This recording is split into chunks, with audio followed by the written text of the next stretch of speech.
Hello folks, today I'd like to teach something interesting to you all, and that is something Indian, spicy and nice that you like to try with your different gravies that you make. And if you're into spices and would you like to try different flavors of different country, so I would definitely recommend you to try this one because it gives you flavors, textures and taste uh, in the gravy and aroma, and definitely will add to your taste which whatever you're eating, whether eating with rice or eating with tortillas or whatever you are using to eat, whatever bread kind of bread you eat, parathas or naans or whatever you're using it.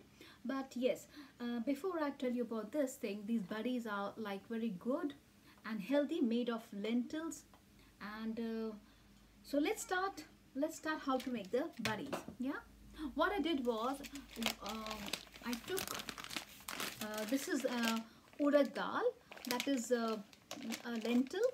It's a lentil which is black and white in color, but you soak it and it the outer cover of it gets removed, but you are getting the market ready made washed, but you have to but still have to soak it one night before you start planning to make this thing in the morning and to keep it, right? So let's start how to make it. Now I had soaked it earlier and I kept it overnight. In the morning I drained the water away and I gave it a run in the mixie, a little like coarsely, like not properly, not very finely mashed or churned, a little coarse in the form, so you can get the texture of little like granules in it.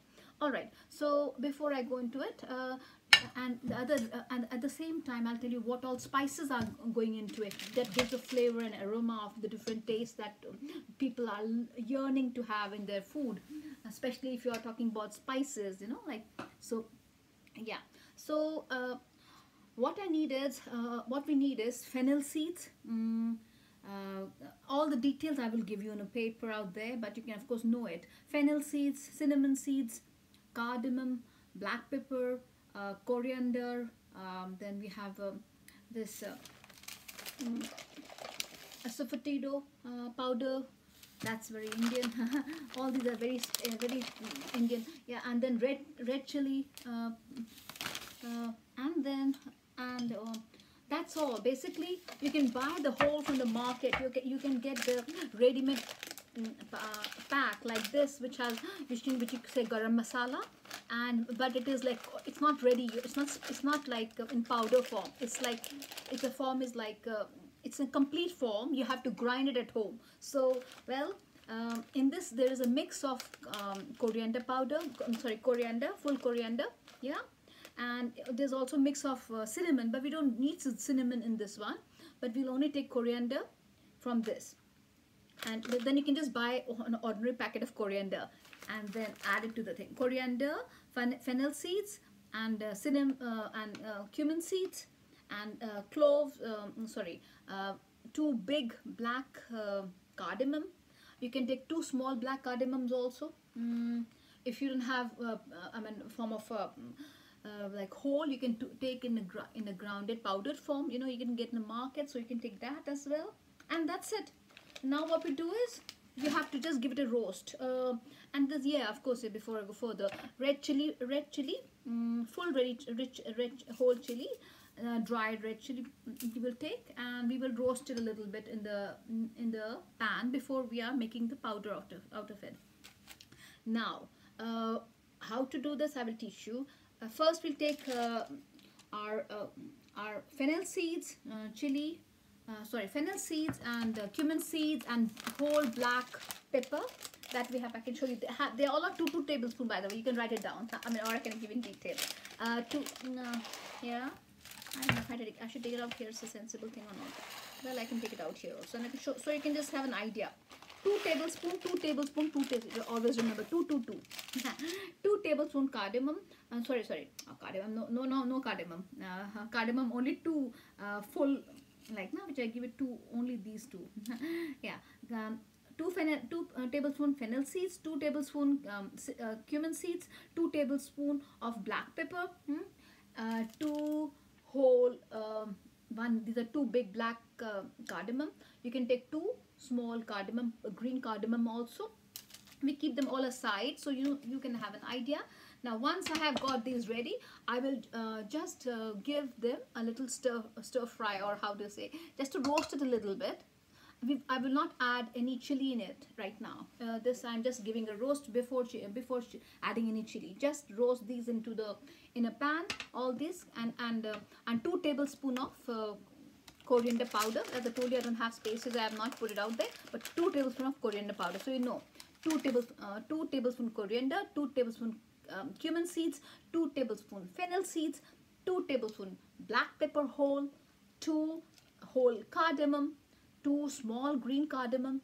That's it. And now we are ready to start. Now what I do is I give it a roast and a gentle so the aroma and the flavor of these spices come out.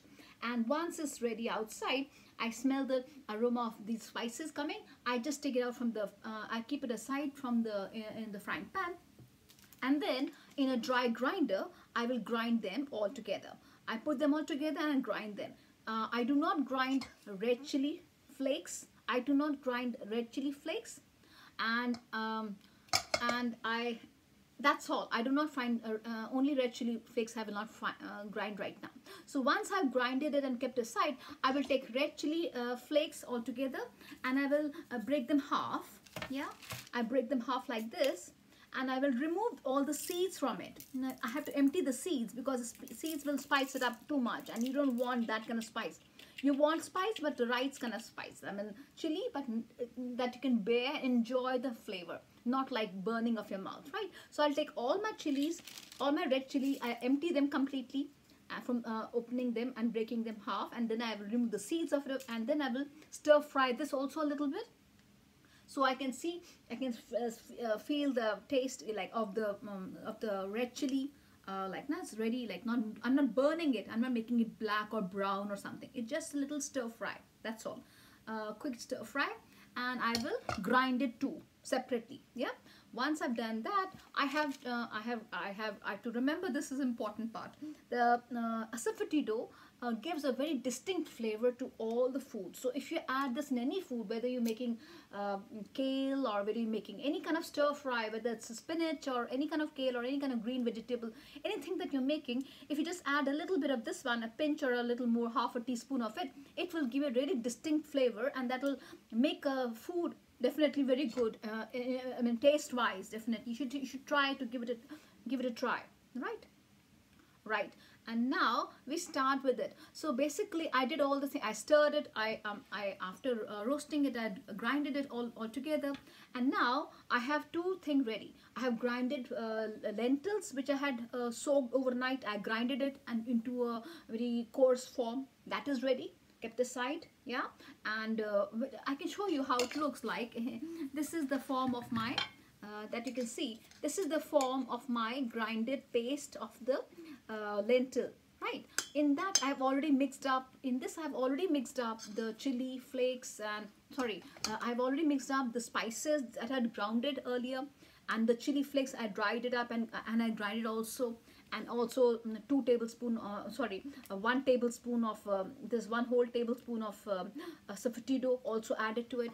There's no salt added to it, because the salt comes by the curry you're soaking into it. The curry which you make, in that you have salt, so it automatically absorbs it, so we don't add any salt to it.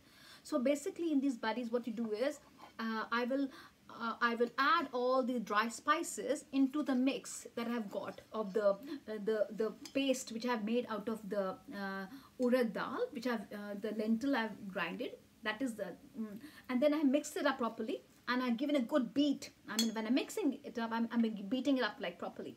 So when I make it up, I beat it up, it gets a little fluffy. The lentil gets soft and fluffed up. And then once I have got this ready, I will now gently, you have choice with whether you can keep it in the fridge or you can put instantly into your baking tray like I have here. I can show you how it comes like. So basically, I show you.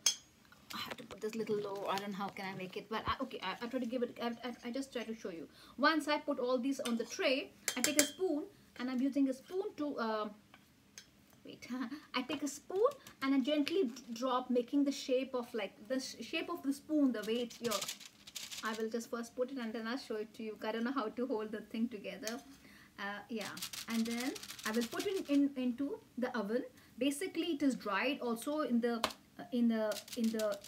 sun, like you know, sun-dried tomatoes in Spain.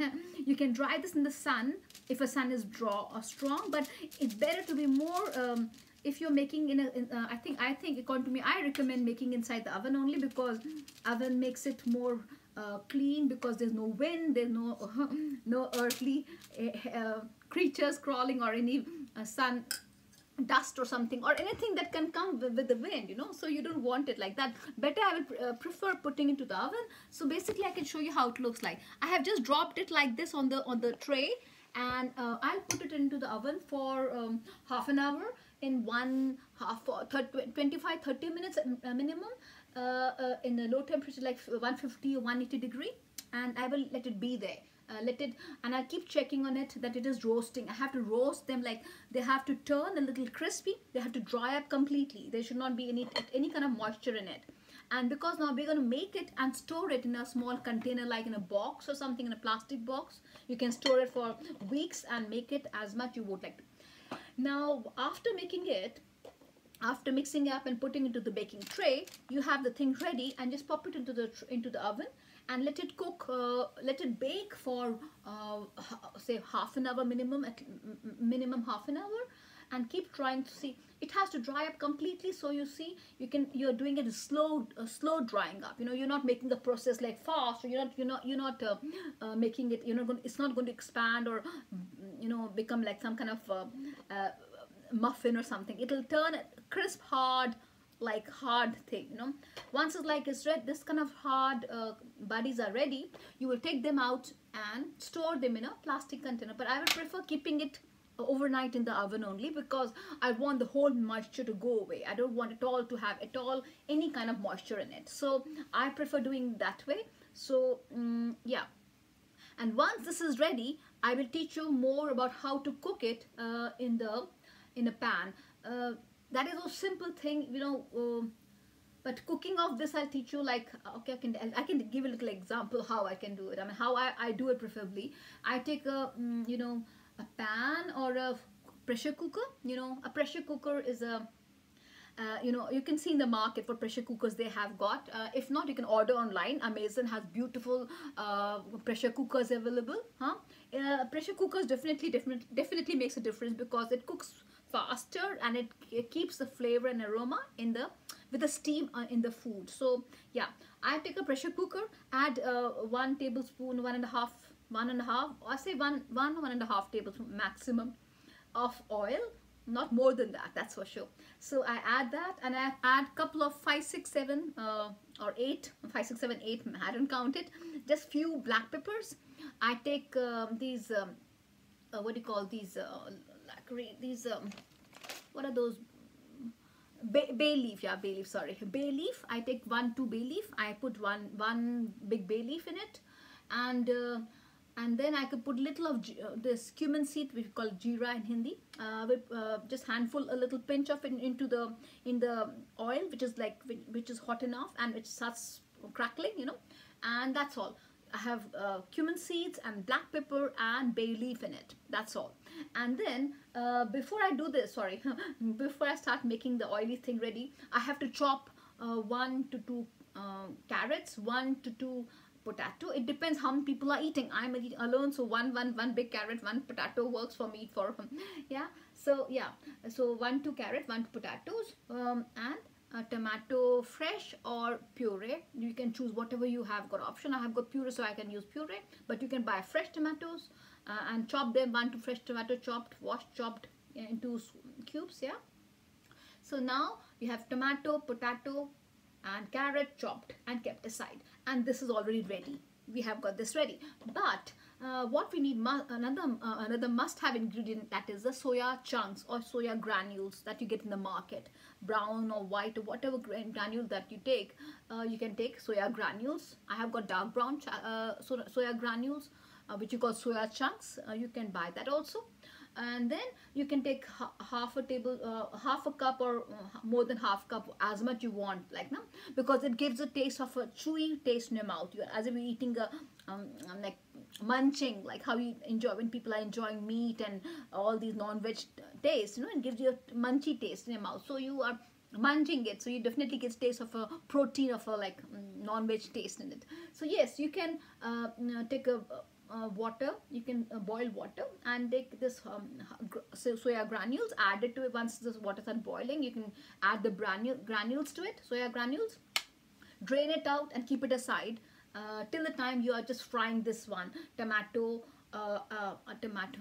carrot and potato and tomato, which you have just fried it. And you can add to it salt. Now you can add to it this what do you call this, turmeric powder. That's all, turmeric powder. So, and that's all. You don't need any spices. You don't need to add any more spice to it, because you already have spice in this one, so you will not add much spice, especially no chili. That you will not add at all. Only if you're crazy. I mean, if you're really crazy about chili, and then you want to really burn, because this will give enough strong taste of chili and flavors, so you don't have to add to the gravy anymore. So once it's done, what we do? Once it's done, what we do is we saute it. We saute the tomato puree or tomato which we have got all together. Fry, stir fry completely for a few minutes with the salt and turmeric powder. And once it's sauteed enough, what we do is we will take the soya granules, which is dried up and kept aside. We will add soya granules to your to the mix and stir fry again. Add 1 cup or 1 glass, or a maximum a glass full of water into the mix, and mix up everything together. Yeah. And once I have done that, I can add these 5, 6, 7, 8 pieces of these which I've made these buddies into it. Maximum 8 for 2 people, or I make for 1-2 days, so I can add for 8, 9 as much, because my cooker is not so big. So my cooker is small, only for 1 to person. So I make sufficient 8, 9 added to it, and I add water, fill it up. Always remember, when you're making in pressure cooker, please keep sufficient place on the top, because when the pressure comes in the water and the water starts boiling, the steam has to come out and has to cook the food. So if you're filling up, please leave sufficient enough space on the top, like say this much space on the top, so the water can cook in it, and the water can boil and make the vegetable can cook, and the steam can cook the food, and the steam can come out from there as well comfortably if you're giving enough space to it. So that you have to please always remember when you're making on a pressure cooker. I have not tried making it on any of the other ways, because those are very lengthy ways of making. In India, we do not use these methods, because we cook Indian foods, and we do not cook majority of the time non-vegetarian foods. We are making more like vegetarian food, and that especially lentils and all, which needs cooking faster. For that reason, we are using more of the time we're using this pressure cooker, and we don't have the system much of using of these ovens, because we don't have the system in our country, because we are cooking a certain way, you know. And yes, of course, we don't cook too much of cakes and pastries and all the time. Here in the Western world, we are making more of those things, bread in the oven and all. So the system is different. But of course, you can learn every kind of food around the world, and all the food tastes different and nice and different. And because see, okay, let's not go in the detail about that thing. So yes, the cooker is a must-have in India. So if in Western world you don't have it, you can look in the net, and online you can buy a pressure cooker, and any kind of pressure cooker which has a pressure and makes the food ready faster. Especially we use it for cooking up lentils and grams and pulses, which are like difficult to cook on a normal vessel or normal wok or something, you know, or a pan or a skillet or something. It takes long time. So because we want to make it instantly, and we want to do things, because in India we are using, I mean, in Asian country, especially in India, where we cook stuff, they cook it in different manners. So yeah, so I would recommend to try this. Okay, no, I have not completed, sorry. I told you till the cooker added the water, and you have giving it 3 to 4 whistles, maximum 5. 3 to 4, I would say 4 or 5 whistles are sufficient. 4 or 5 whistles, and put it on low for 1-2 minutes, and then close it off. That's it. Your food is cooked. You can try it eating it with rice. You can try eating with your tortilla, your naans, your breads, or parathas, or rotis, or whatever, chapatis, which you call, or whatever you want to try. But definitely give it a try and let me know how you enjoy it. All right. I should talk to you later, and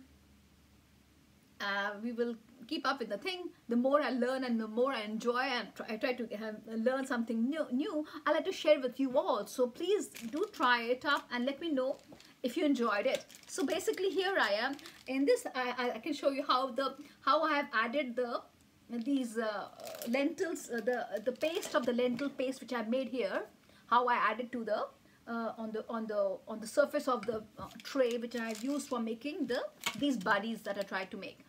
So please give it a try and enjoy eating it, because this is spicy stuff. You might like to have a little spice also a little in life. So yeah, give it a try and see how it comes, whether you like to enjoy it more. Then you can of course make more and keep it and store it for weeks and months. It can stay fresh because it is in an airtight jar. You can keep it, and whenever you're cooking like that kind of any kind of gravy you're making, you can add these. They are like more like a spicy pickled up taste, which gives a little flavor. It's not pickled up, it's more like spicy, some kind of spicy hard thing which you are adding to the thing. So it's not like bland or tasteless this thing. It has a lot of flavor. So yeah, please give it a try and let me know how do you enjoy it. Talking to you later. Yeah, bye bye. Take care of yourself, all of you. Bye.